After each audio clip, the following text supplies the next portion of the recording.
ऐसी बात कहना ये समझ नहीं आती थी, लेकिन ये बात उनके लिए नहीं थी, ये बात हमारे लिए थी, हमारे लिए थी। आज बंदा एक नाली के लिए अपना ईमान बेच आता है,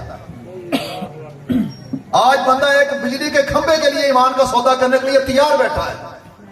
कहता जी मेरी गली बनाओ, आओ, मेरे लोग कुत्ता है, बिल्ला है, सूर है, कोई भी हमें वोट देने तैयार है। मेरे लिए खत्म नबूवत का डाकू भी मेरे दरवाजे पे आ जाए और ट्रांसजेंडर जैसा बिल पास करने वाला जलील खंजीर भी मेरे दरवाजे पे आ जाए, मेरी नाली पक्की कर दे, मेरी सड़क पक्की कर दे, मैं वोट दे दूंगा। आज इंसान इस हद तक गिर चुके हैं कि अपने वोट की, अपने ईमान की कदर और कीमत एक नाली और खंभा बना ली, एक बिजली का मीटर, ये उन्होंने अपनी जनाब में अपना मियार बना लिया। वो उम्मत जिनके टुकड़े टुकड़े किए जाते थे, आका के एक साहबी मुसलमा कज़ाब, उसके सामने जब उसे गया तो उसने कहा बोल मैं कौन हूं। आपने मुझे सुनाई नहीं देता, तुम क्या कह रहे हो। उसने कहा बता मोहम्मद कौन है। उसने कहा मोहम्मद रसूलुल्लाह, मोहम्मद अल्लाह के रसूल है, और क्या कहूं। उसने फिर कहा मैं कौन हूं। उसने कहा मुझे सुनता ही नहीं है। कहा किस कान के वो कान जो आका अलैहिस्सलाम के अलावा किसी और की बात सुने।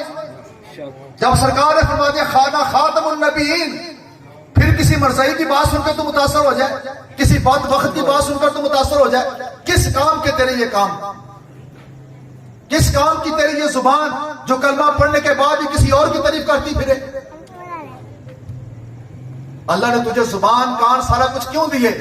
अल्लाह कुरान में फरमाता है उन काफिरों के लिए, इनके कान तो है लेकिन सुनते नहीं है, इनकी आंखें तो है लेकिन देखती नहीं है, इनकी जुबान तो है लेकिन बोलते नहीं है, इनको दिल तो दिया लेकिन समझते नहीं है, ये जानवरों से बदतर है।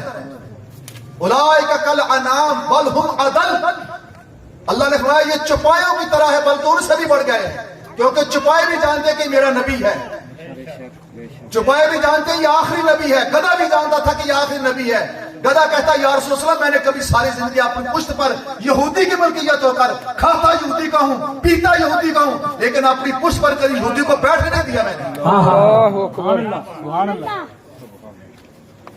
पूछा गधे क्यों नहीं बैठने दिया। कहा या रसूल अल्लाह मैं जानता हूं आप आखिरी नबी हैं। अल्लाह अल्लाह अल्लाह अल्लाह। मेरी नस्ल में जितने गधे गुजरे उन सब पर नबियों ने सवारी की, मैं अपनी नस्ल का आखिरी गधा हूं और मैं जानता हूं कि आप नबियों के अंदर आखिरी नबी हैं। अब मैं चाहता हूं कि मेरी नस्ल को यह आजाद बरकरार रहे कि मेरी पुष्प पर भी आका दो जहान आखिरी नबी थे जो तशरीफ फरमा हो। सुभान अल्लाह। एक गधा तो जानता हो कि ये आखिरी नबी हैं, वो यहूदी का खाकर यहूदी का पीकर फिर भी यहूदी को ऊपर न बैठने दे। मुसलमान तू कैसा मुसलमान है, तू कलमा नबी का पढ़े, तू नबी को आखिरी नबी भी माने और ट्रांसजेंडर जैसे बिल पास करने वालों को तू वोट भी दे, खत्म नबूवत के डाके मारने वालों को तू वोट भी दे, कादियानियों को भाई बहन करने वालों को तू वोट भी दे, 14 अरब रुपया लगा के कादियानियों के लिए बॉर्डर बनाने वाले के लिए तू वोट भी दे। तू कैसा मुसलमान है, तुझसे तो फिर वो गधा अच्छा है। और अल्लाह ने इसलिए फरमाया उलाइका कल अनाम, ये तो चौपाए हैं, जानवर हैं, बल हुम अदल, बल्कि ये चौपायों से भी बढ़कर गुमराह है।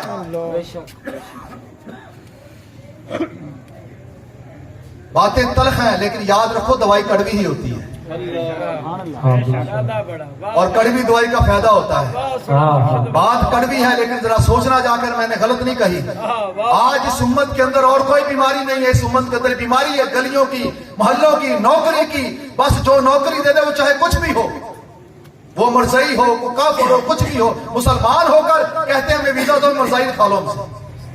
थूकते नहीं तख्ते सिकंदरी पे आका, जिनका बिस्तर लगाओ तेरी गली में। आहा नारे तकबीर, नारे रिसालत, नारे रिसालत, ताजदारे खत्मे नबूवत। अल्लाह ने तुझे वो नबी दिया हो, वो नबी दिया हो जिसके दर का टुकड़े खाने वाला दाता साहब बन जाए। जिन्ना तेरे दर्द टुकड़े खा ले गल कर देने अर्शों पार दिया। तेरी नौकरी खत्म हो जाएगी, तेरी नाली टूट जाएगी, तेरी सड़क खत्म हो जाएगी। ये ना खत्म हुई तो तू खत्म हो जाएगा। जा जाके देख दादा दादा फरीद हो रही। अल्लाह अल्लाह अल्लाह बेशक। जो नाली और गलियों पर नहीं ना बिके, आज उनके दर पे दुनिया धक्के खा रही है। 1 लाख बंदा रोजाना दादा साहब के दर पर रोटी खा रहा है। उन्होंने अपने जमीन नहीं बेचे थे, उन्होंने अपने वोट सिर्फ गलियों और मोहल्लों के लिए और नौकरी और खंभों के लिए नहीं बेचे थे। वो मिट गए अपने आका की शान पर, उन्होंने पत्ते खा लिए, उन्होंने मुश्किल वक्त गुजार लिया, एक झोंपड़ी में गुजारा किया, लेकिन अल्लाह और उसके रसूल की ताबेदारी की और अल्लाह ने कितना बड़ा नाम दिया। सबसे बड़ा घर दादा साहब का ऐलान किया। तो मेरे भाई ये एक दर्द है, लेकिन लोग समझते नहीं है। लोग कहते हैं मौलवी नहीं कुर्सी वास्ते आ गए, मौलवियों ने कुर्सी चाहिए है। ये इतना बड़ा झूठ तुम्हें सुनाया जाता है जिसकी मिसाल ही कोई नहीं है। इनको ना मौलवियों से तकलीफ है, ना मौलवियों के आने से तकलीफ है, इनको निजाम मुस्तफा से तकलीफ है।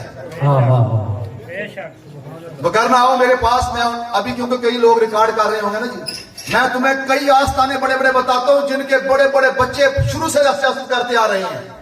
मौलवी सियासत में शुरू से, उन्होंने कहा कि मौलवी सियासत में क्यों आए, क्योंकि वो उनके साथ आए थे, वो उनके पीछे चलकर आए थे, वो हराम हराम हलाल हलाल सब इकट्ठा करके आए थे। उन्होंने कहा मेरे निज़ाम मुस्तफा से कोई गर्ज नहीं है, हमें बस सीट चाहिए, हमें ठाठ बाट चाहिए। ये मौलवी जो है ना, ये कहते हैं हमें सीट नहीं चाहिए, हमें तख्त दीन पर चाहिए, हमें दीन के ऊपर, दीन जो है तख्त के ऊपर चाहिए, बस हमें ये चाहिए। इस बात की तकलीफ है, मौलवियों की तकलीफ नहीं है। इन्हें कोई दाढ़ी मुंडा आ जाए सवेरे सुबह कहे कि मैंने जनाब सरकार के दीन तख्त पे लाना है, ये उसके भी दुश्मन है। ये सिर्फ मौलवियों के दुश्मन नहीं है, याद रखिए, ये दीन मुस्तफा के दुश्मन है, ये निजाम मुस्तफा के दुश्मन है।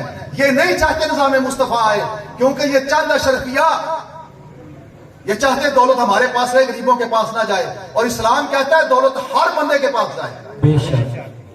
आप अपने मोहल्ले में जरा कभी जमीर को हाजिर करके ना देखें, जो आप इन पार्टियों की तरफ लेके जाते हैं ना, उनके मामला देखें, अपने भी देखें।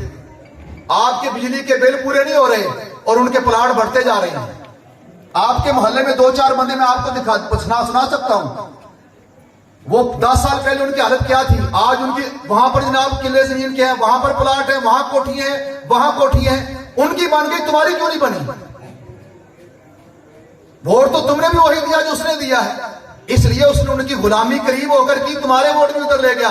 तुम्हें चाय दी, बिरयानी दी, बस तुम्हें इसी पे राजी कर दिया और खुद जनाब करोड़ों के फायदे ले लिए। मेरे भाई कब आंखें खोलोगे, कब होश आएगी तुम्हें? 2-4 बंदे पूरे मोहल्ले की कुर्बानी दे देते हैं और तुम कुर्बान होने के लिए तैयार हो जाते हो। जागो, अपने नफा नुकसान सोचो। और चलो पहले तो ये दौलत लूटते थे, अब तो ईमान लूटना शुरू कर दिया उन्होंने। दौलत ले लेकर इनका पेट नहीं भरा, अब तो ईमान के डाके शुरू हो गए। जो खबीस भी आता है वो अब ईमान का डाकू बनकर आता है। पाकिस्तान की दौलत से इनका पेट भरा नहीं था, अब इन्होंने जनाब यहूदियों और कादियानियों से हमारा सौदा कर लिया है, और हमारा नहीं किया, अब नमूसे रसालत का सौदा करते हैं, अब दीन मुस्तफा का सौदा करते हैं। आप मुझे बताएं, आप में से कोई बंदा ऐसा है हाथ खड़ा करके मुझे कहे ईमान के साथ वो चाहता है कि मेरी बेटी किसी औरत के साथ शादी कर ले? आप में से किसी का बेटा को चाहता है मेरा बेटा किसी लड़के के साथ शादी कर ले? ईमान से कोई बंदा हाथ खड़ा करने की मुझे चाहता है? जरा कैमरा साहब की तरफ करो जरा। ये कोई भी नहीं चाहता कि मैं मेरा बेटा किसी लड़के के साथ करे, कोई मेरी बेटी किसी बेटी के साथ करे। फिर बताएं ये कानून किन के लिए बने? पाकिस्तान में कोई ऐसा बंदा मुझे दिखाए जो चाहता है स्वाय कादियानियों के, स्वाय कादियानियों के, क्योंकि वो चाहते कि ऐसा हो और हमारे लिए राह आसान हो।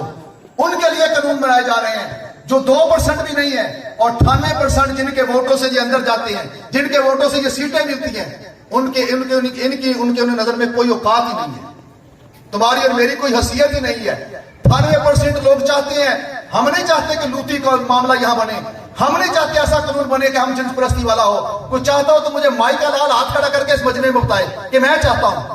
एक बंदा भी नहीं चाहता। फिर बताएं किसके लिए कानून बन रहे हैं? अभी भी तुम्हारी आंखें नहीं खोल रही। खत्मे नबूवत जो दीन की बुनियाद है, बंदा नमाज ना पढ़े काफिर नहीं होता, याद रखिए। रोजे ना रखे काफिर नहीं होता, कुर्बानी ना दे काफिर नहीं होता, हज माल होने के बावजूद हज ना करे काफिर नहीं होता। लेकिन खत्मे नबूवत का एक ज़र्रे बराबर आंख झपकने के तरफ खत्मे नबूवत के अंदर इनकार कर देना, एक आंख वो मुसलमान रहते ही नहीं है। तो बताएं फिर किसके वजह से ये खत्म नबूवत का कानून जो है वहां पर डाका मारा गया? 36 जमातों ने किसके कहने पर, किनको खुश करने के लिए वो खत्म नबूवत का बिल पास किया? आपको कब होश आएगी? ये हम जिन्स परस्ती कौन चाहता है? ये इमरान के बच्चे बार हम जिन्स परस्ती कर रहे हैं, ये चाहता है। वो खुद कहता है मैं खुद हम जिन्स परस्त हूं। कब होश आएगी आपको? वो आशिक रसूल नजर आता है। वो कहता है मैं मरज़ई मेरी नजर में काफिर नहीं है। आप कहते हैं कोई बात नहीं, आप फिर भी कहते हैं इमरान जैसा आशिक रसूल कोई नहीं है। तो हर चीज का पैमाना, मैंने अर्ज किया ना, हर चीज का पैमाना है। वो काफिर मुशरिक कहते थे हाँ हम भी अल्लाह को मानते हैं। वो किस अल्लाह को मानते थे? वो फलां अल्लाह को मानता, वो फलां अल्लाह को मानता, वो फलां अल्लाह को मानता।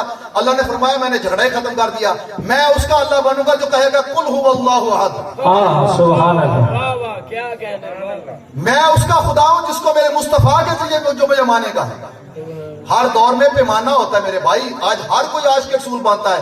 आज खत्म नबूवत के ऊपर डाके मारने वाला भी आशिक रसूल, कादानियों के लिए 14 अरब रुपए लगाने वाला भी आशिक रसूल, और जनाब ट्रांसजेंडर बिल पास करने वाला भी आशिक रसूल, मुसलमानों को गोलियों से रमजान के अंदर मारने वाला भी आशिक रसूल, सारे गंदे काम करने वाला भी आशिक रसूल, और जो नबी के लिए अपनी जान दे वो भी आशिक रसूल। कैसा पैमाना आ गया हमारे पास?